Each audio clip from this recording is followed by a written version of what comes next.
அறிஞர் அண்ணா பிறந்தநாள் விழாவை முன்னிட்டு மயிலாடுதுறை மாவட்ட அளவில் பள்ளி மாணவர்களுக்கான மிதிவண்டி போட்டியில் ஏராளமான மாணவர்கள் பங்கேற்றனர். மாவட்ட ஆட்சியர் ஸ்ரீகாந்த் போட்டிகளை துவக்கி வைத்தார். முன்னாள் முதல்வர் பேரறிஞர் அண்ணா பிறந்தநாள் விழாவை முன்னிட்டு தமிழ்நாடு விளையாட்டு மேம்பாட்டு ஆணையம் மயிலாடுதுறை மாவட்ட விளையாட்டு பிரிவு சார்பில் பள்ளி மாணவ மாணவிகளுக்கான மாவட்ட அளவிலான அறிஞர் அண்ணா மிதிவண்டி போட்டிகள் நடைபெற்றன.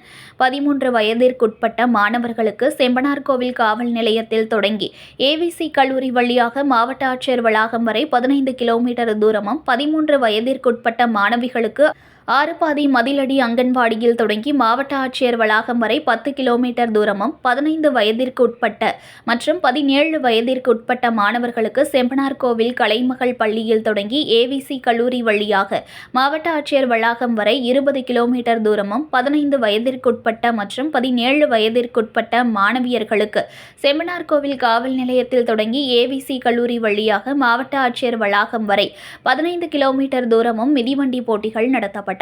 இந்த போட்டிகளை மாவட்ட ஆட்சியர் ஸ்ரீகாந்த் மற்றும் பூம்புகார் எம்எல்ஏ நிவேதா முருகன் கொடியசைத்து தொடங்கி வைத்தார். 100க்கும் மேற்பட்ட மாணவ மாணவிகள் போட்டியில் ஆர்வமுடன் பங்கேற்றனர். ஒவ்வொரு பிரிவிலும் முதலிடம் பெறுபவர்களுக்கு தலா 5000 ரூபாய், 2ஆம் இடம் பெறுபவர்களுக்கு தலா 3000 ரூபாய், 3ஆம் இடம் பெறுபவர்களுக்கு தலா 2000 ரூபாய், 4 முதல் 10 இடங்களை பெறுபவர்களுக்கு தலா 250 ரூபாய் மற்றும் சான்றிதழ்கள் வழங்கப்பட்டன.